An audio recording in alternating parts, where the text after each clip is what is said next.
공과 방망이 대신 펜을 든 기자들의 날카로운 시선, 유쾌한 입담으로 지역사회 이슈를 던진다. 시사토크 견제구입니다. 어서 오세요. 반갑습니다. 반갑습니다. 7월입니다. 올해는 이제 코로나19 상황이 좀 많이 나아져서 주변에 이제 모처럼 휴가 계획 세우시는 분들도 많던데 유 기자는 계획 세웠어요? 3년 만에 정말 찾아오는 휴가철인 것 같은데요. 그래서 휴가 계획 안 세우고 있습니다. 아예 안 갈 거예요? 극성수기는 좀 피해서 가려고 좀 느긋한 마음으로 좀 지켜보고 있습니다. 이 기자는 얼마 전에 이제 제주도를 다녀오셨다고. 올해 그 대선이 3월 9일이었잖아요. 그리고 지방선거가 6월 1일. 사실상 1월부터 지방선거 때까지 쉼 없이 그냥 진짜 휴일 없이 달려왔거든요. 지리산 그리고 금강산. 한반도의 3대 명산인 한라산을 등반했는데 나름대로 이제 9시간을 걸으면서 그 잠시 제 인생을 좀 뒤돌아보고 여러 생각하는 시간이 있었다. 이렇게 표현하고 싶습니다. 하지만 다시 또 하라 그러면 못 하겠다고 좀 전에 저희끼리 있을 때. 한 번은 오를만 한데 두 번은 올 때가 못 되더라고요. 네. 최근에 이 기자께서 신변에 큰 변화가 생겼다고 들었습니다. 저한테는 큰 변화죠. 제가 뉴시스에 입사한 지 딱 1개월 빠지는 15년이 있더라고요.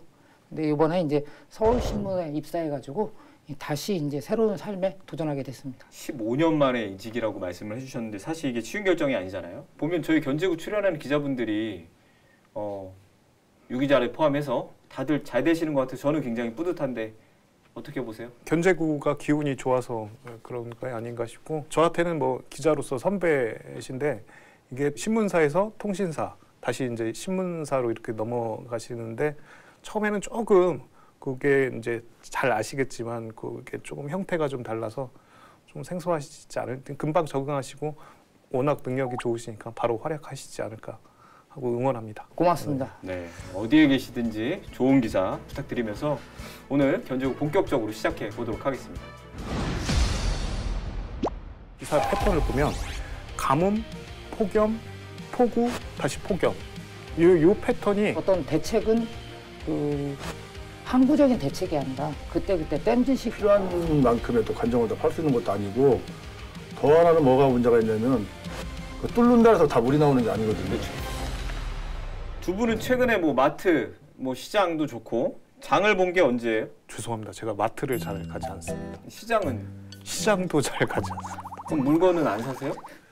그냥 명절에 차례상 때문에 그때 장 보는 거 외에는 없는 것 같아요. 상인분들이 어렵다 소리가 유 기자님 때문에 그렇게 안 가시면은 저도 2번 정도? 근데 뭐 간다고 해도 가끔 전화 와서 우유가 없다든지 뭐가 없다든지 그러면 가서 사가지고 들어가는 그런 정도입니다. 녹화하는 방송국 바로 옆이 이제 중앙시장이잖아요. 그래서 퇴근할 때 가끔씩 이제 들러서 이제 반찬도 사고 이래저래 사는데 요즘 보면 물가가 진짜 많이 올랐더라고요. 먼저 좀 변명처럼 말씀드리자면 마트나 시장에 가면 재미는 있는데 이렇게 필요한 거 외에도 이렇게 부수적으로 좀 사는 게 많아서 특별히 안 가는 거지 제가 전혀 뭘 사지 않거나 그러진 않는다라는 거 말씀드리면서 실제 제가 느끼는 것도 정말 안 오른 품목이 없는 것 같다라는 생각이 들고요. 최근에는 가뭄이 더해지면서 신선 농산물에 대한 모든 품목이 올랐다고 보시면 될 것 같고요. 특히나 그 감자 같은 경우에는 62%가 가격이 급등했다고 합니다. 그리고 또 해외 사정으로 인해서 오른 것들도 많은데요. 예를 들어서 인도에서 이제 밀가루 수출을 금지를 하면서 밀가루 가격이 상승했고요. 그러면서 국수의 경우에는 33%가 올랐다고 합니다. 또 인도네시아는 파미오 수출을 금지를 하면서 바로 식용유가 23%가 올랐다고 하고요. 이런 피부로 느끼는 그 물가 상승이 제가 월급을 받거나 이런 경제 활동을 한 이후에 가장 크게 저 스스로 느껴진다라고 말씀드리고 싶습니다. 물가 상승을 또 통계적으로도 알아볼 수가 있는데요. 최근 이제 통계청이 발표한 소비자 물가 지수가 있습니다. 2020년이죠. 2년 전 기준으로 올해 이제 1월 달에 104.7 그리고 5월에 107.5까지 올랐거든요. 충남 같은 경우는 더 높아요. 1월 달에 105.6 그리고 5월 달에 108.4까지 가파르게 상승하고 있습니다. 지금 뭐 해장국 10,000원 정도 하잖아요. 냉면도 10,000원 정도 하고. 방송 전에 저희가 점심 먹었는데 6,000원 백반 먹고 나왔잖아요. 그 가격 보고 굉장히 놀라면서 식당 주인께 좀 감사하고 죄송하다라는 생각도 들었는데요. 뭐 이런 것 외에 공공요금도 다 인상이 됐어요. 2010년 이후 가장 높은 상승률을 기록하고 있다고 하고요. 전기, 수도, 가스를 통합해서 약 9.6%, 1년 전과 비교해서 9.6%가 올랐다고 합니다. 이게 통계청 수치를 보면 전기료와 도시가스가 각각 11%가 올랐고요. 상수도료는 3.5%, 그리고 지역 난방비가 2.4% 상승했습니다. 그리고 여기에다가 한전에서 최근 3원씩 전기요금을 또 추가로 올려달라는 요구가 있어서 전기요금은 추가 상승 요인이 남아 있습니다. 물가 못지않게 또 대출 이자, 은행 이자도 이제 많이 올라가지고 힘들어하는 분들도 있고 저도 그렇고요. 지난해 6월 국내 금리가 얼마였는지 혹시 기억하시나요? 아니요. 이게 0.5%였습니다. 이게 2021년 8월부터 조정이 시작됐거든요. 작년 8월과 11월, 그리고 올해 들어서 1월, 4월, 5월 이렇게 5차례 상승하면서 지금 현재 1.75%가 됐습니다. 그러니까 변동금리로 대출한 분들에게는 이 은행 이자 압박이 굉장히 커진 거죠. 근데 안타까운 건 이게 끝이 아닌 게 그 미국에서 기준금리를 0.75%포인트 또 올렸어요. 이로 인해서 국내도 다시 금리를 올려야 되는 상황인데 지금까지 0.025%포인트를 올린 것의 더블, 그러니까 0.5%포인트를 올린다라는 이런 설도 있어서 앞으로 이런 부분은 좀 암울한 이런 분위기가 감지되고 있습니다. 전 다행이네요. 집 대출을 고정금리로 했는데 그때 변동금리가 낮다고 그래가지고 바꾸라고 한번 연락이 왔었는데 시간이 없어서 안 바꿨거든요. 전 지금 생각하니까 잘 됐네요. 다행이라고 하시길래 저는 대출이 없다는 줄 알고 순간 부러웠다가 네, 아무튼 최근에 이제 몇 차례 비가 내려서 조금은 나아지긴 했는데 올해 봄에 가뭄이 좀 심했잖아요. 장바구니 물가를 끌어올린 게 뭐 가뭄으로 지목되기도 했는데요. 실제로 기상청이 최근 6개월간 조사한 그 강수량을 보니까 202mm였어요. 이게 평년 358mm 대비해서 56.2%에 불과한 거니까 뭐 절반 수준이었다라고 볼 수 있는 거죠. 강수율 얘기해 주셨는데 전국 평균에서 또 충남은 또 더 낮은 편이라고 하니까요. 전국적으로 이제 이번에 다 봄가뭄이 심했다고는 했는데 그렇기 때문에 이제 뭐 정부도 그렇고요, 충남도도 그렇고 대책을 좀 내놨는데 어떤 것들이 있었을까요? 우선 정부의 그 방안은 노후화된 시설물의 안전 확보를 위해 수리시설, 이 수리시설을 개보수하고 이 저수지 물체육을 실시해 용수를 확보한다는 방침이고요. 또 아울러 이제 용수로에 간이 양수를 설치해서 이 하천에서 용수로로 직접 물을 공급하는 방안 등을 추진한다는 겁니다. 무엇보다 이제 지역별로 가뭄의 차이가 있기 때문에 그 지역에 맞는 급수 대책을 마련하겠다는 겁니다. 충남도는 5월 말에 이제 가뭄 대책을 내놨는데요. 국비, 도비, 시군비를 합쳐서 약 39억 5천만 원을 긴급 투입하기로 했습니다. 그리고 또 한국농어촌공사와 협의를 거쳐서요, 주요 양수장을 그 순차적으로 가동하도록 했고요. 그리고 또 뭐 소방서 등과 연계를 해서 뭐 양수기, 호스 등 긴급 급수에 필요한 장비와 인력들의 지원 체계를 구축하고 있습니다. 이뿐만 아니라 이제 가뭄이 되면 바짝물이 위험하잖아요. 네. 그러다 보니까 이제 정부에서, 그러니까 즉 농림식품부에서는 지난 15일부터였죠. 이 농식품 수급 상황실을 운영 중에 있습니다. 이곳에서는 노지 채소라든지 과수라든지 5개 품목별로 이 수급 상황을 상시 점검하고 있습니다. 그리고 이와 함께 이제 수급 불안 상황에 대비해서 주요 채소, 그러니까 배추, 무, 마늘, 양파, 이런 감자 등 이런 것들을 수매를 통해서 이제 비축을 하고 있고요. 필요시 이제 비축 물량을 시장에 공급하겠다는 대안입니다. 가뭄이 사실 이제 올해만 있는 건 아니잖아요. 전에도 있었잖아요. 역대 가뭄을 살펴보면 사실상 그 최악의 가뭄은 2016년이라고 할 수가 있습니다. 이 2016년, 그러니까 그 전해부터 비가 안 오기 시작해가지고 가뭄은 시작이 됐기 때문에 2015년, 16년, 17년까지 이어졌다고 볼 수가 있는데요.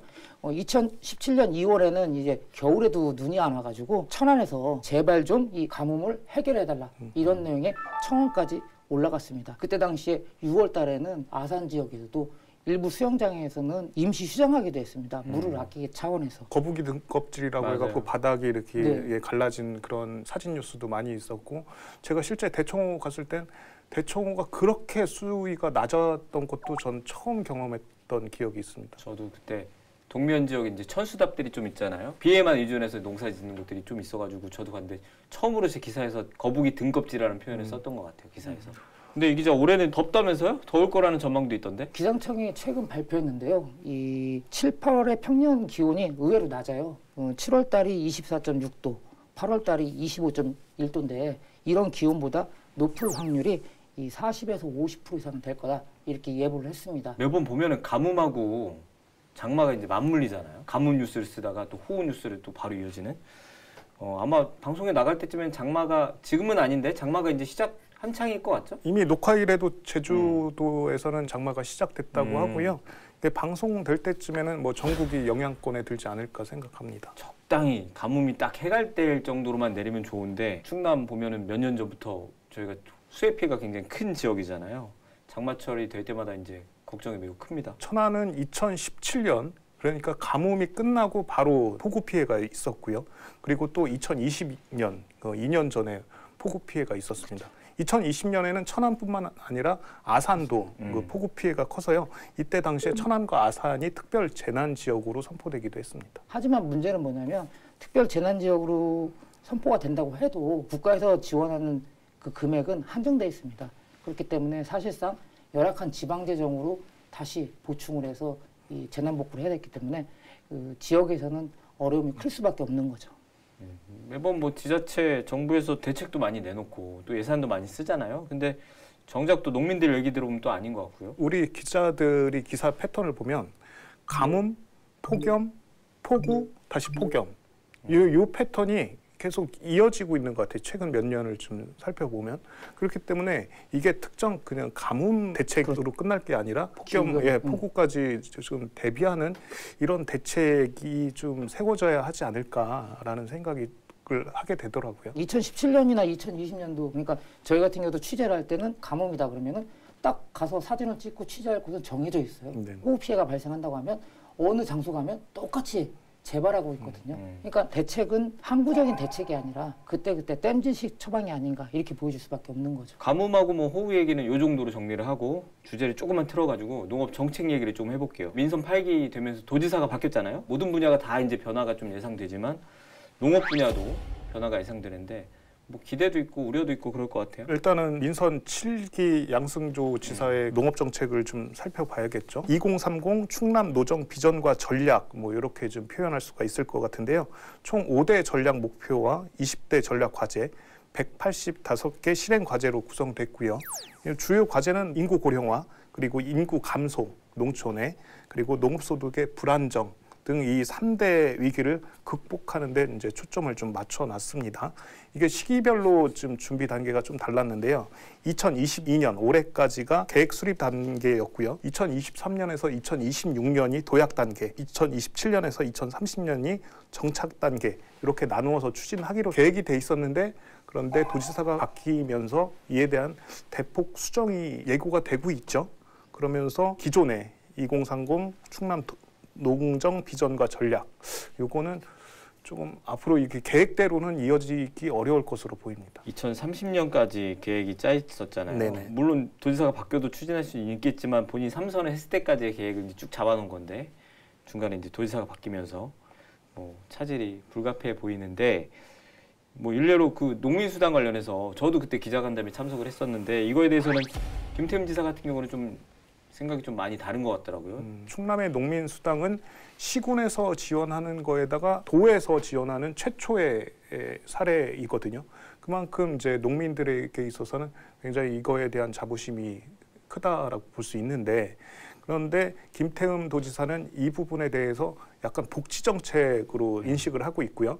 그러면서 복지 정책은 한번 수립되고 실행에 옮겨지면 이거를 뭐 크게 방향을 바꿀 수가 없기 때문에 이러면서 예를 농민수당을 들면서 이 부분은 농민 전체가 아닌 청년들이 농촌으로 와서 농사를 질 수 있는 이런 예산으로 활용돼야 한다라는 취지로 이렇게 얘기를 하면서 이 농민수당이 좀 논란이 됐던 거고요. 즉각 농민단체는 이에 대해서 반발을 하고 앞으로 김태흠 도지사의 태도와 발언에 집중하겠다. 촉각을 세우겠다 뭐 이런 입장을 보이고 있습니다. 당장 농민수당을 없애겠다 이런 취지의 발언은 아니었는데 어쨌든 결이 좀 달라질 거다 이런 것들을 좀 예상해 볼 수 있는 발언이었고요. 김태흠 지사 얘기 나온 김에 농업 관련 공약 뭐가 있었는지 좀 정리를 해주시죠. 이 기자께서. 김태흠 지사의 100대 주요 공약이 있는데 이 중에서 10여 개가 이 농업과 관련된 공약입니다. 예를 들면 미래형 청년 농업인의 적극 육성, 김산업 진흥구역 지정, 그리고 스마트팜 단지화. 하지만 저는 이 공약을 보면서 좀 다소 좀 아쉬운 점이 있었는데 앞서 지금 논의했던 가뭄이라든지 호우 피해라든지 이런 기후 변화에 따른 어떤 대응책, 이런 대응과 관련한 공약이 없었다는 점입니다. 고민이 아예 없진 않겠지만 어쨌든 100대 주요 과제 안에는 이제 그런 것들은 없어서 조금 아쉬웠다. 네. 저는 특이하게 봤던 게 김태흠 지사가 보령, 서천 이쪽이 지역구 국회의원 출신이잖아요. 그렇다 보니까 김산업, 뭐 시푸드 이런 거 보니까 아무래도 수산업 이런 쪽의 공약이 다른 지사 때보다 좀 눈에 띄었던 게 재미있게 봤고요.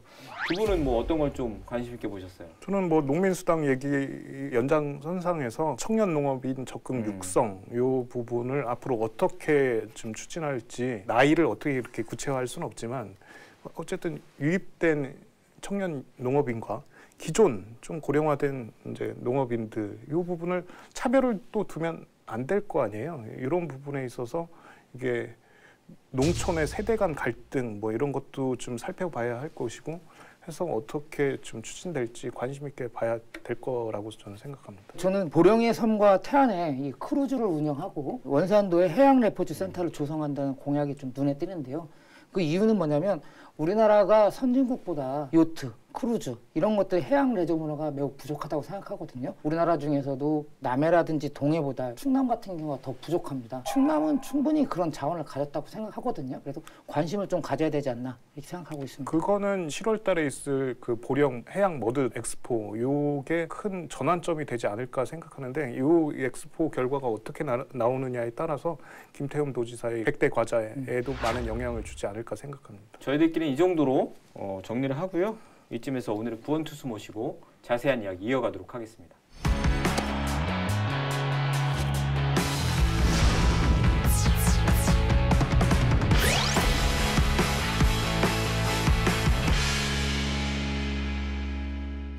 한국농업경영인 천안시연합회 송태성 회장 나오셨습니다. 반갑습니다. 반갑습니다. 반갑습니다. 회장님 두 번째 출연이시잖아요. 네. 벌써 1년이 지났던데 네. 그동안 어떻게 지내셨어요? 코로나 장기화 되는 바람에요. 대외적인 활동은 사실 좀 많이 못했고 제 본업이 농사꾼이다 보니까 시골에서 또 농사 열심히 지면서 특히나 이제 소득 작목 개발을 위해서 품목을 늘려서 농업 현장에 열심히 일했는데 올해 지난 1년 동안 고생한 만큼 사실은 저 나름대로는 좀 어느 정도 수확이 있었습니다. 그래서 보람을 느끼고 또 조금씩 시간이 나는 관계로 농업에 대해서 공부도 좀 했습니다. 지금 농촌에서는 어떤 시기예요? 뭐 때문에 좀 바쁜 시기예요? 가장 바쁜 4월, 5월은 이제 농번기는 거의 지났다고 봐야겠죠. 일단 모내기가 끝났고 과수 같은 경우도 이제 급한 거는 다 끝나가는 상황이고요. 또 밭작물 같은 경우도 대부분 이제 수확 시기는 다 지났습니다. 그러니까 지난주까지 아마 거의 마늘이나 양파나 감자 수확은 거의 끝났다고 봅니다. 올해가 가뭄 오는 바람에 수확 시기가 열흘에서 보름 당겨져 가지고 지금 원래는 한참 그 밭작물 수확 시기인데 가뭄으로 해서 이제 열흘 일주일 당겨지는 바람에 밭작물 수확이 끝났고 요즘에 주로 하는 게 이제는 목축업 쪽에서는 그 조사료 파종이라든지 아니면 마지막 콩파종 같은 경우를 좀 하고 있는 걸 알고 있습니다. 지난번에 출연하셨을 때는 코로나로 인해서 일손 부족 그리고 농촌의 어려운 점에 대해서 말씀해 주셨는데 네네. 뭐 1년 동안 좀 변화가 있었나요? 계절 근로제를 적극 도입해서 부족한 농촌 인력을 한번 메워보자는 그런 의견을 냈었는데 코로나가 장기화되면서 아직까지 하늘길이 열리지 않는 바람에 외국인 근로자들이 많이 못 들어와서 지금 농촌 인력 부족이 더 심하다는 상태라고 볼 수 있습니다. 업종별로도 뭐 농업, 뭐 건설업, 뭐 제조업 등등에서 서로 간 외국인 노동자들을 좀 이렇게 끌어들이기 위해서 이렇게 노력하고 있는데 어느 쪽이 좀 대우가 좋다고 하면 그 외국인 노동자들이 확 쏠리고 하다 보니까 네, 그렇죠. 업종별로도 좀 그 경쟁이 좀 있는 것 같더라고요. 저희가 지금까지 가뭄에 대해서 얘기를 하고 있었는데요. 네네. 우리 지역에서도 가뭄 피해가 좀 컸었나요? 6개월 동안의 강수량 통계를 보면 평년도에 지금 45% 정도 수준 됩니다. 특히나 천안은 충남에서도 가장 강수량이 적어서 평년 강수량의 40%도 못 미치는 걸 알고 있는데요. 전체적으로 지역 편중은 있지만 작든 크든 가뭄 피해가 있는 건 분명하다고 보고 특히나 이제 밭작물 수확 시기에 구가 비대해지려면 많은 물이 필요한데 비 강수량이 워낙 적다 보니까 뭐 감자가 크든 뭐 양파 마늘이 크든 잘 안 커서 지금 품질도 많이 떨어지고 수확량도 떨어지고 또 반대로 그 바람에 가격은 많이 올라간 상태라 농민들은 사실 소득이 줄고 수확량이 줄으니까요. 또 도시민들은 농산물 가격이 올라가다 보니까 밥상 물가가 많이 올라가서 서로 힘든 상황이라고 보고 있습니다. 주로 좀 피해가 좀 컸던 작물들이 어떤 것들이에요? 가장 대표적인 게 천안에서는 아마 서북부 지역에서는 감자 농사 짓는 분들이 피해가 컸을 겁니다. 양파하고 그다음에 이제 동남구 지역에서 아직도 제가 알기로 모내기를 못 하고 있는 걸로 알고 있어요. 그 지역도 있는 걸로 알고 있거든요. 그리고 특히나 또 모내기를 하고 나서 한 12일에서 15일 사이가 경과가 되면 저희가 이제 논에서 흔히 나는 풀을 잡는 2차 제초 시기가 돌아오는데 그때 물이 상당히 많이 필요합니다. 그런데 이제 물이 좀 부족한 관계로 그 풀 제초 작업을 잘 못해가지고 지금 논에 상당히 이제 풀이 많이 자란 상태라 그 농가들은 앞으로도 고생이 많을 거로 좀 예상하고 있습니다. 지역별 상황을 좀 더 자세하게 설명해. 어느 쪽이 뭐 가장 피해가 심하다 뭐 이렇게 좀 설명. 성안 같은 경우는 이제 대체적으로 가물다 보니까 성안은 과수 위주의 배산업이 많이 발전돼 있는데요. 배도 마찬가지로 화접이 되고 나서 수족이 되고 나서 이후로 배가 크려면 많은 양의 물이 필요한데 물론 뭐 FTA 사업을 해서 관정 지원을 받아서 관정에서 물을 퍼올려서 물을 주는 그런 경우도 있지만 어쨌든 비가 내려서 자연 중에 있는 뭐 공중 질소도 같이 공급해줘야 배가 더 원활히 잘 크는 걸로 알고 있습니다. 그런데 이제 비 강수량이 너무 적어서 일단 성안은 배가 지금 잘 안 크고 있고요. 그래서 이제 일도 많이 지금 지체되고 있는 상황입니다. 봉지 시력이 좀 늘어지고 있고 좀 전에 말씀드렸지만은 직산 이쪽은 이제는 감자를 주작목으로 해가지고 학교 급식 쪽에 많이 납품을 하는데요. 감자도 지금 그 비대기 때 비가 안 와서 구가 작아서 상품성도 많이 떨어지고 원량도 많이 줄은 걸로 알고 있습니다. 그리고 또 동남구 쪽에는 아직 모내기도 못했고 또 전체적으로 그 노지 밭작물 병천도 지금 오이나 이런 게 상당히 수확량이 많이 줄은 걸로 알고 있습니다. 가뭄 있을 때마다 보면은 매년 뭐 관정도 파고 네. 뭐 지자체에서 뭐 정부에서 네. 대책 내놓는 것 같은데 이런 것들은 크게 효과가 없나요? 제가 보기에 우리나라의 가뭄 대책은 그때그때 대응하는 땜방식 정책인 것 같습니다. 그러니까 지금 송 기자님도 말씀하셨지만은 일단 가물다 하면은 뭐 본예산이든 예비비든 동원해서 관정 파주고 그 다음에 대안으로 나온 게 물차죠. 살수차라는 살수차를 공급해서 가문 밭이나 논에다가 물을 공급해주는 그 정도 역할만 하고 있는데 그걸로는 뭐 일회성이기 때문에 항구적으로 가뭄에 대해서는 전혀 해결되지는 않을 거로 보고 있습니다. 관정 이렇게 파면 그래도 그 해만 쓰는 건 아닐 거 아니에요? 사실은 관정도 그 수요가 만약에 100개면 100개를 다 파주면 어느 정도 효과가 있겠죠. 그렇지만 이제 그 예산이라는 게 한정되어 있기 때문에 그 필요한 만큼의 또 관정을 다 팔 수 있는 것도 아니고 더 하나는 뭐가 문제가 있냐면 그 뚫는다 해서 다 물이 나오는 게 아니거든요. 그렇죠. 예, 그래서 이제 그런 또 물리적인 제약도 있기 때문에 아무래도 좀 관정 갖다가는 해결이 어렵고 근본적으로 뭐 지표효수 개발 보강 공사가 있는데 그 중에 여러 가지가 있어요. 그러니까 하나는 뭐냐면 저수지 준설을 해서 뭐 파이를 키울 수도 있고 성안에 보면 하수종말 처리장이 있거든요. 거기서 정화를 하고 나온 물이 있습니다.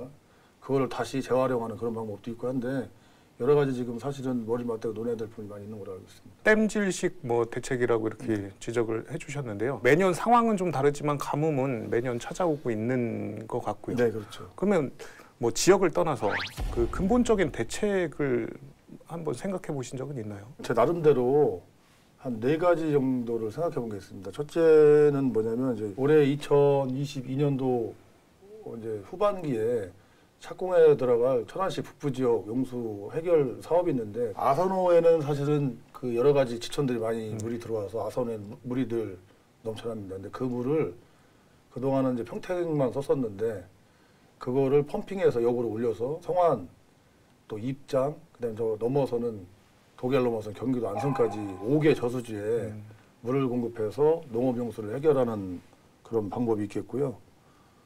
또 하나는 좀 전에 관정 얘기를 하셨는데 우리가 대표적으로 이제 충남에서 좋은 선례가 있는데 그게 어디냐면은 부여하고 서산에 있습니다.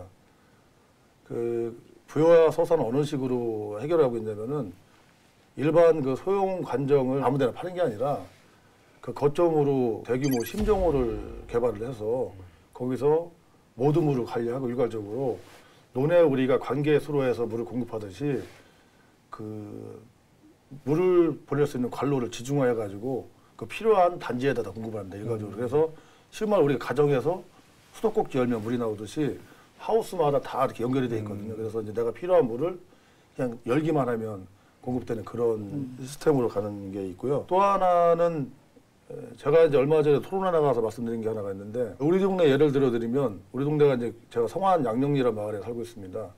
그 마을이 천안에서도 굉장히 넓은 평야지대 이제 곡창지대인데 늘 물 부족에 시달리고 있습니다. 그런데 이제 우리 양령지구도 물이 들어오는 위쪽은 늘 물이 넘쳐나지만 하류 쪽은 물이 상당히 부족해요. 그게 왜냐하면 위에 상답 쪽에서 상류 지역에서 물을 낭비하기 때문에 그렇습니다. 그래서 이제 제가 제안드리고 싶은 건 뭐냐면은 농업용수 총량제랄까 이런 그 용어를 붙여서 그 일정 지구에 필요한 물량을 계산하고 그 물량만큼 공급이 되면 자동으로 물을 차단하는 방식으로 해가지고 농업용수를 아껴서 써가지고 대비를 해야 되지 않을까 또 그런 생각도 해봅니다. 그리고 또 하나는 홍 기자님도 말씀해 주셨지만은 가뭄에 대한 그 인식이 좀 바뀌어야 된다고 봅니다. 그러니까 정부에 있는 위정자분들께서 이렇게 일시적이고 한시적인 대책이 아니라 항구적으로 이렇게 내놓을 수 있는 그런 마인드를 가지고 가뭄 대책에 대한 정책을 세웠으면 하는 그런 바람입니다. 가뭄 대처 방안은 정부에서 발표를 하잖아요. 네네네. 근데 매번 비슷한 것 같아요. 그 중에 하나가 이제 또 한국농어촌공사에서 이제 제안한 건데 네. 이 간이 양수 시설을 설치해서 네네네. 하천에서 이 용수로로 직접 물을 공급하겠다. 네네네. 이런 것도 있는데 우리 지역에는 이게 사실상 이루어지고 있는지 아니면은 도움이 되는지 이것 좀 말씀해 주시겠습니까? 그 부분에 대해서 제가 좀 정확히 알고 있는데요. 도움은 분명히 됩니다. 도움은 분명히 되고 이것도 하나의 지표수 개발 보강 사업의 일환입니다. 이게 그래서 이제 그 일환으로 추진되는 사업인데 성안에 보면은 대표적으로 큰 하천이 두 개가 있습니다. 하나는 안성천이 있고요. 그 남쪽으로 입장천이 있는데 안성천에서 물을 끌어올린 펌핑장을 안궁 취수장이라고 합니다. 그리고 안궁 취수장이 있고 그건 정식 취수장이고요. 입장천에서 끌어올리는 간이 취수장이 있습니다. 양령 취수장. 그 두 가지 취수장을 만들어서 설치해서 운영하면서부터 그 일대의 수양지구, 그다음에 안궁지구는 완전히 해결됐고요. 가뭄에서 농업용수, 논농업용수에 관해서 만듭니다. 그리고 양령지구 같은 경우는 좀 전에 말씀드린 간이 취수장이지만은 그래서 거기서 펌핑하는 물량이 상당히 많기 때문에 올해 굉장히 가물어도 크게 그쪽도 물 부족 현상은 없었습니다. 네. 그래서 그거는 굉장히 잘한 정책으로 보고 그게 또 사실은 보면은 크게 예산이 들어가는 것도 아니거든요. 그렇기 때문에 그런 걸 적극적으로 활용해가지고 하천에서 그냥 흘려보내는 물들을 농업용수로 쓴다면 가뭄 해결에 많이 도움이 될 거라고 생각합니다. 가뭄이든 뭐든 농사 오랫동안 지셨잖아요. 네. 이때가 좀 힘들었다.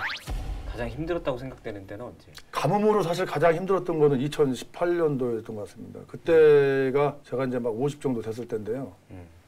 제 그 나이에 먹도록 하천 바닥이 말라서 물이 안 흐르는 거 처음 봤습니다. 그래서 그때 가뭄으로 너무 힘들어가지고 저뿐만 아니라 농민들 전체 다 고생하셨고 또 관계 공무원들도 엄청 많이 고생하셨습니다. 그래서 이제 그때를 계기로 해서 천안시도 좀 대책을 좀 잘 세우신 것 같아요. 그래서 아까 제가 밖에서 잠깐 말씀드렸지만은 그때나 올해나 강수량 비슷하다 보는데 어쨌든 올해는 2018년도만큼은 가뭄으로 고생 안 한 건 분명히 맞습니다. 그래서 앞으로 더 나아질 거라고 보고 하여튼 농사 짓는 거는 뭐 가장 힘든 때도 있었지만 늘 힘든 건 맞습니다. 그래서 올해도 하여튼 뭐 제가 아까 말씀드렸는데 몸무게가 꽤 많이 빠질 정도로 사실 좀 힘들고 있습니다. 하지만 이제 또 주위에서 여러 가지 응원도 해주시고 도와주셔가지고 잘 넘기고 있습니다. 천안 지역 같은 경우 댐이나 저루지 같은 이 조성이 추가로 필요하다고 생각을 하시나요? 제가 알기로는 그 광덕 지장리 쪽에 그 왕승지구라고 해가지고 지장댐, 일명 지장댐이죠. 지장댐 완공이 2027년도로 알고 있는데 추진되는 걸 알고 있습니다. 그래서 그 그거 상당히 그쪽 지역의 물 부족 현상을 다 해소시킬 수 있는 상당히 좋은 사업이라 보고 있고요. 또 제 생각에는 옛날 모 의원이 낸 아이디어가 하나 있는데 일명 둔봉이라고 그랬는데요.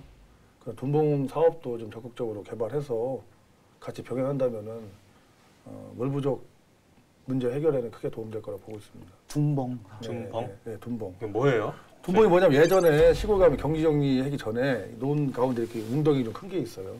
그 둔봉이라고 그랬는데 그걸 다시 복원하면은 뭐 경관에도 좀 도움이 될 테고 또 자연 생태계 복원에도 좀 도움이 될 테고. 인공적으로 만드는 건가요? 이렇게? 그죠. 인공적으로 만드는 거죠. 네. 그러니까 그냥 조그만 저수지로 보시면 돼요. 연못? 연못보다 좀 큰 거고 네. 그런 개념을 보시면 됩니다. 요즘 밭작물 농사짓기 굉장히 어렵다라는 얘기를 좀 많이 듣고 있거든요. 네. 이게 뭐 경제적으로 타산이 맞지 않기 때문에 그런 말씀들을 하시는 건가요? 가장 큰 문제는 어쨌든 그 노동력 부족으로 인한 인건비 상승으로 보고 있습니다. 저희가 올 같은 경우도 제가 이제는 천안은 그래도 아직까지 사실은 좀 저렴한 편이거든요. 무슨 이유인지 모르겠어요. 천안이 인건비가 좀 싼 편인데 지금 밭작물 중에서 가장 큰 주산지가 서산, 태안에 마늘, 양파 그쪽 굉장히 크거든요. 근데 그쪽은 아무래도 이제 그 인력에 대한 수요가 많아서 그런지 모르겠지만 제가 한 2주 전에도 거의 현장을 내려갔다 왔는데 보통 한 17만 원 정도 하더라고요. 그러니까 인건비가 차지하는 부분이 너무 크기 때문에 결국은 농가들도 힘들고 또 어느 정도는 또 그걸 또 농산물 가격에 반영을 시켜야 되기 때문에 소비자가 사용하시는 농산물도 가격이 안 올라갈 수가 없거든요. 그래서 서로가 다 어렵게 만드는 게 아닌가 그런 생각을 해봅니다. 뜬구름없지만 농업 얘기가 나와서 그런데 저는 개인적으로 좀 궁금한 게 있었어요. 네네. 식량위기라는 게 사실상 먼 나라 먼 얘기인 줄 알았거든요. 네네네. 하지만 우크라이나 전쟁 그리고 기후 변화 예기치 못한 변수가 많아가지고 네. 이게 정말 현실로 다가오는 것이 아닌가 이런 생각도 갖고 있거든요. 네네.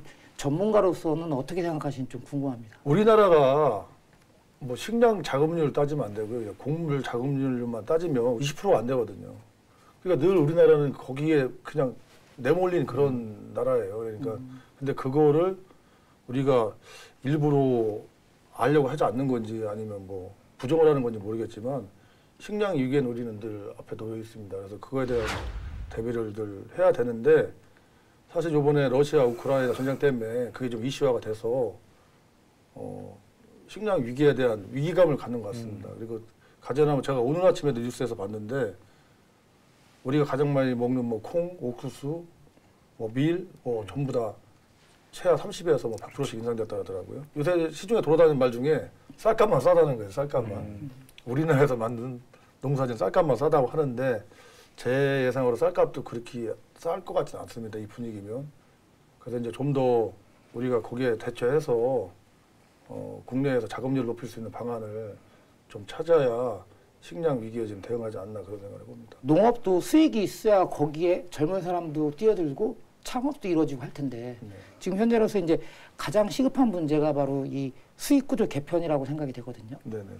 그 농산물 가격은 올라도 정작 이 생산 원가로 수입 대부분이 네. 다 그 유통업자에 가는 구조잖아요. 네네네. 이런 부분을 개선하기 위해서는 어떤 방안이 있을지 아니면 개인적으로 좀 제안하고 싶으신 게 있다고 하면.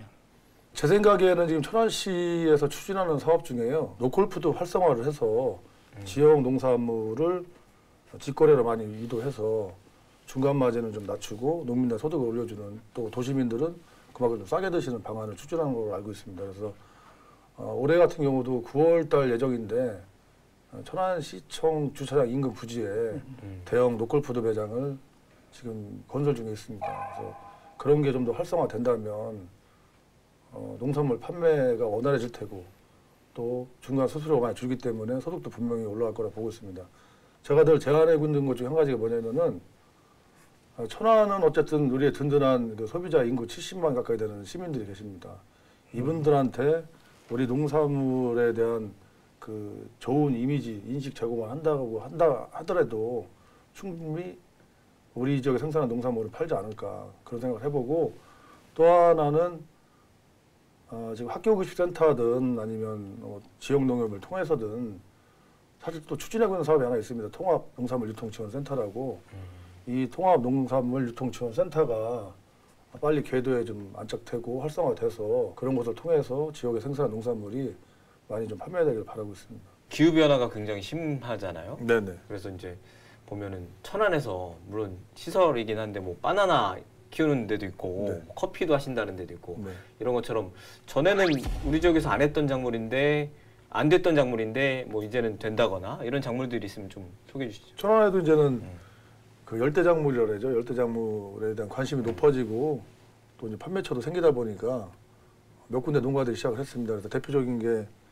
그 입장에서는 이제 귤의 한 종류죠. 천혜향을 해서 그 학교급식의 전량 이제 판매해서 이제 고소득을 올리고 있고요. 네, 금방 기자님 말씀하신 대로 이제 광덕에서 커피나무 시작했거든요. 근데 이제 그게 도시민들이 요새 워낙 커피 많이 드시다 보니까 인기가 있어가지고 올해 처음으로 센터에서 천안시 농업기술센터에서 보조 사업을 해가지고요. 몇 농가를 지금 또 육성 중에 있습니다. 그리고 수신에서도 또 일명 그 돈나무라는데 자바 애플이라는 품종이 있어요. 그래서 그거를 재배해서 또 고소득 올리는 농가도 있고요. 그래서 요즘에 우리 농가들도 사실은 관심 많고요. 저 개인적으로는 우리 농업 경영인 천안시 연합회원들을 데리고 모시고서 제주도에 그 열대작물 했는데 몇 군데 견학을 갔었는데 키위에 대해서 우리 또 회원들이 관심 갖고 계시는 분이 몇 분 계신데 앞으로는 또 키위도 좀 하실 것 같습니다. 네. 이런 게 어쨌든 농민들에게는 새로운 소득이 될 수 있으니까 새로운 기회가 될 수도 있고 뭐 긍정적인 부분도 있을 것 같은데 마냥 좋을 것 같지는 또 않아 보여서. 근데 또 하나 아니 제가 좀 긍정적인 면만 말씀드리면은요. 노컬푸드 말씀드렸잖아요. 그러니까 그 수량이 많이 나와서 여러 사람들이 경쟁해서 만드는 농산물은 노컬푸드에서도 경쟁이 심하기 때문에 판매에 한계가 있어요. 그지만 이렇게 이제 특수한 어느 정도 이제 시선을 끌 수 있고 또 특이한 품종들은 많은 농가가 하지 않기 때문에 또 경쟁도 없고 또 판매도 원활하고 또 제각을 받을 수 있기 때문에 고소득 작물로 유리할 것 같습니다. 단점은 없을까요? 단점은 사실은 지금 가장 큰 단점은 농법에 대한 체계가 이제 없죠. 여기 이제 그런 뭐 농업을 먼저 하신 분들이 안 계시니까 관이든 민이든 그거에 대한 이제 바로 잡힌 체계가 없고 농가가 일단 알아서 먼저 도전해 보는 시기거든요. 그러니까 이제 그런 걸 좀 체계를 잡아야 될 테고 또 하나는 농가가 또 많이 생기다 보면 결국 그것도 이제 규모의 경제로 가야 되는데 그러다 보면은 그것도 결국은 판매에 대한 이제 문제가 걸릴 겁니다. 그러면 그거에 대한 미리 대책도 좀 세워야겠죠. 농법 얘기해 주셨으니까 그 농업기센터의 테스크베드? 네, 스마트팜. 스마트팜 네, 테스트. 테스트베드. 그것도 좀 기대를 좀 하시는 것 같던데. 스마트팜 테스트베드는 제가 나름 판단하기에는 천안시에서 가장 잘하는 농업 정책 중에 하나다 이렇게 판단하는데요. 그 이유가 뭐냐면은 앞으로 뭐 인력 문제나 아니면 생산성 문제 여러 가지 점에서 또 기후 대응 문제나 결국은 스마트팜으로 가야 될 겁니다. 원예 작물은. 그러다 보면 그거에 대한 재배 매뉴얼이 있어야 되거든요. 근데 지금 우리나라에서 현재 하는 그 스마트팜은 우리나라에서 만든 그런 재배력을 갖고 있는 게 아니라 대표적으로 네덜란드에서 그냥 들어온 거거든요. 그래서 거기에 맞춘 생산 시스템이기 때문에 우리나라가 맞지가 않습니다. 그래서 이제 결국은 뭐냐면 우리나라에 맞는 그런 재배력을 다 찾아야 되는데 천안시 농업기술센터에서 선도적으로 그걸 하고 있기 때문에 상당히 기대가 크고 앞으로 천안시 농업기술센터에서 테스트하고는 몇 가지 작목이 있습니다. 뭐 딸기, 뭐 오이 몇 가지가 있는데 그 농가들은 상당히 큰 혜택을 볼 거라고 좀 생각하고 있습니다. 재배력이라고 하면 어떤 걸 의미하는 거죠? 우리 스마트팜은 기본적으로 양액 재배거든요. 양액 재배. 토경 재배가 아니잖아요. 양액 재배면은 우리가 그 식물이 필요로 하는 양분량 같은 게 있어요. 그게 여러 가지 영향에 따라서 다 틀립니다. 같은 식물이라도 그거 찾아야 돼요. 그거를. 그게 금방 나오는 게 아니거든요. 그 평균치가 그런 걸 찾아야 되고 또 하나는 시우마를 우리가 이제 위도에 따라서 일조량도 틀리거든요. 그러니까 그것도 네덜란드랑 우리나라 틀립니다. 거기 굉장히 흐린 나라고 우리나라는 거기보다 밝은 나라고. 그래서 그러한 모든 통계를 찾아야 되기 때문에 그게 들어온다고 해서 그 물론 스마트팜 시설을 짓는 뭐 온실을 짓는 기술은 들어올 수 있겠지만 재배에 대한 거는 우리나라가 따로 찾아야 된다고 봅니다. 그럼 데이터가 어느 정도 축적이 돼야지만 네네. 가능하다. 그게 최하 4, 5년 걸리는데 네. 작년부터 했으니까 앞으로 한 3, 4년만 기다리면 평균치 재배 데이터가 나올 겁니다. 그거 갖고서 재배 응용을 하면 거의 공장에서 찍어내는 정도 수준의 농산물이 나온다고 봐야죠. 네, 네. 기온이 이럴 때는 어느 네. 정도로 투입하고 뭐 이런 네, 것들이 네, 네. 이제 나온다는 거죠. 그리고 이제 농약 장사하시는 분들한테는 안 좋겠지만 음. 어쨌든 거기는 이제 농약이 거의 안 들어간 농업이기 때문에 예, 경제적으로도 좀 득이 되고 도시민들도 믿고 드시는데 더 안전하시겠죠. 그 데이터는 지역별로도 다 차이가 있기 다 때문에 틀릴 수가 있습니다. 어. 그거는. 네. 민선 8기가 이제 출범했잖아요. 네. 뭐 8기 얘기 앞서서 뭐 지난 7기 때 뭐 충남도도 좋고 천안시도 좋고 그 농업 정책에 대해서 평가를 좀 해주시면 좋을 것 같아요. 뭐 잘한 것도 좋고 이건 좀 아쉬웠다. 어떤 게 있을까요? 잘한 거부터 말씀드리겠습니다. 뭐 잘한 거 천안시가 지난 그 민선 7기 박상동 시장께서 내신 농업 네. 핵심 공약이 11개였습니다. 11개 분야의 농업 핵심 공약을 내셨는데 대부분이 다 솔직히 공약은 이행했다고 제가 보고요. 가장 그중에 잘했다고 판단되는 거는 가미자가 좀 판단하자면 첫째는 금방 말씀드린 그 스마트 팜 테스트 베드를 설치함으로써 스마트 팜 농업을 할 수 있는 계기를 마련했다.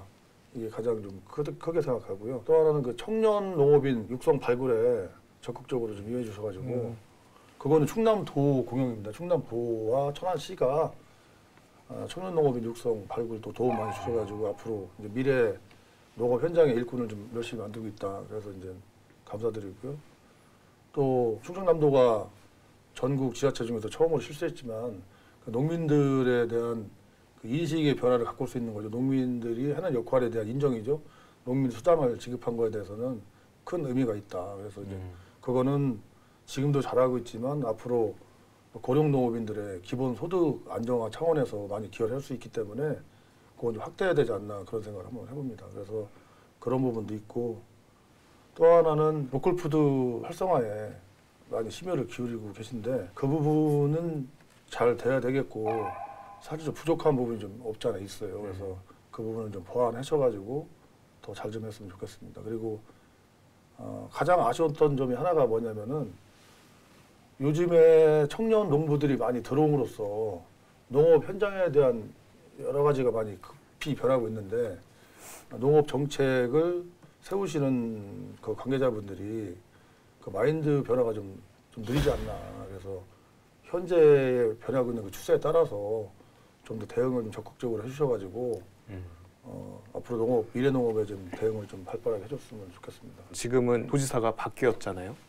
그러니까 양승조 전 지사에서 김태흠 도지사로 넘어가면서 농업 정책도 바뀔 것 같은데 김태흠 도지사의 그 농업 정책 관련 공약 좀 어떻게 평가를 하시는지. 먼저 우려스러운 점부터 말씀드리면 이제 농민 단체장으로서 우려스러운 부분이 딱 하나 있더라고요. 그게 뭐냐면 얼마 전에 그 김태흠 도지사께서 기자들하고 간담회를 하셨는데 그 간담회 중에 말씀 중에 이런 말씀을 하셨어요. 그 충청남도 정책 중에 잘못된 예를 하나 들은 그런 말씀을 하셨는데 그 중에 지적당한 게 뭐냐면은 농민 수당 문제였었습니다. 근데 농민 수당 지급이 좀 잘못된 정책이라고 지적을 해주셨는데 저희가 봤을 때는 상당히 솔직히 우려스럽고 또 왜 그렇게 생각을 하셨는지 사실 저는 이해가 안 갑니다. 근데 제가 다시 한번 말씀드리지만 그 수당이라는 용어에 대한 의미가 큰 겁니다. 우리가 이거 보조금이라는 용어를 안 쓰고 수당이라는 용어를 쓰는 건 뭐냐면은 농민이나 농업이나 농촌이 하는 공익적인 기능을 인정받았기 때문에 그거에 대한 정당한 보상을 받는 거지 우리가 어렵고 못 먹고 못 살아서 보조금 받는 게 아니거든요. 그래서 그 부분에 대해서는 새로 되신 김태흠 지사님께서 정확히 다시 이해를 해주시고 바라봐줬으면 좋겠고요. 또 하나 그분 내신 공약들 보시면 또 기대되는 점도 사실 많이 있습니다. 뭐 청년 농업인 육성이라든지 뭐 ICT 융복합 사업에 대한 과감한 투자라든지 많이 기대되는 부분이 있는데 그 부분에 대해서 하나 말씀드리면 상당히 예산이 많이 들어간 사업이거든요. 그 부분은. 그래서 충분한 예산 확보를 하셔가지고 끌고 나가신다면 충남 농업이 상당히 발전할 거라고 보고 있습니다. 방송 나오셔서 여러 가지 말씀해 주셨는데요. 이 얘기는 좀 꼭 하고 싶다. 못다한 얘기 있으시면 한 말씀 부탁드릴게요. 오늘 가뭄이나 재해에 대해서 말씀드리는 거니까 아까도 뭐 말씀 중에 말씀드렸지만 이게 일시적인 현상으로 대응해서 땜빵식 처방을 하는 게 아니라 좀 항구적으로 대책을 세우셔가지고 이러한 그 자연재해에 대해서 좀 대응을 해주셨으면 하는 바람이 있고요. 작년에도 말씀드렸던 것 같아요. 우리 그 농민들은 물론 뭐 농산물 생산해서 돈 벌어서 잘 먹고 잘 살려고 하는 거겠지만 DNA 속에 국민의 먹거리를 책임지는 소명을 갖고 있는 걸 분명히 알고 있거든요. 그래서 그거에 대해서 시민들께서 좀 알아주시고, 사실은 농업 농촌 현장이 뭐 이렇게 쉽지만 않습니다. 굉장히 어려운데 우리 70만 시민들이 좀 도와주시면 더 열심히 일해서 좋은 농산물 생산하고 하여튼 우수한 먹거리 생산해서 보답하겠습니다. 회장님, 오늘은 여기까지 듣도록 네. 하죠. 오늘 사실 아주 바쁜 시기인데도 이렇게 시간 내어주셔서 다시 한번 감사드립니다. 고맙습니다. 감사합니다. 반복되는 가뭄과 집중호우, 비를 내리게 할 수도 또 그치게 할 수도 없겠지만 매번 땜질식 처방에 그치고 있다는 농민들의 지적은 새겨 들어야 할 것 같습니다. 새로 출범한 민선 8기에서는 보다 근본적인 대책 마련되길 바라면서 오늘 견제구는 여기서 마치겠습니다. 시청해주신 여러분 고맙습니다.